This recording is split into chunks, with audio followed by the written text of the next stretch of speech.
Ayon po sa Pag-asa, patuloy po na nakakaapekto sa Luzon at Visayas ang hanging amihan. Malaking bahagi naman po ng Mindanao ang uulanin dahil sa easterlies o mga localized thunderstorms, habang ang Caraga, Davao region ay apektado pa rin po ng trough ng low pressure area na nasa labas ng Philippine Area of Responsibility.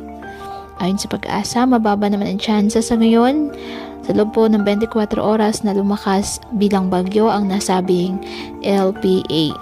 Ngayong araw, ang Mindanao, asahan na maulap na halangitan na may kalat-kalat na pag-ulan at thunderstorms dahil po sa trough ng nasabing low pressure area. Ang Cagayan Valley at Aurora, asahan din po ang maulap na halangitan na may mahihinang pag-ulan dahil sa amihan. Ang Metro Manila, Visayas at nalalabing bahagi ng Luzon, bahagyang maulap hanggang sa maulap na halangitan with isolated light rains dahil po sa northeast monsoon.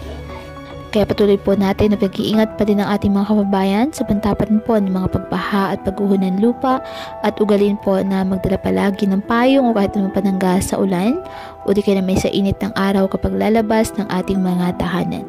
At yan po muna ang update sa lagay ng panahon ngayong araw. Muli, patuloy po tayo na mag-ingat at palaging tandaan, God loves you. Stay safe and God bless.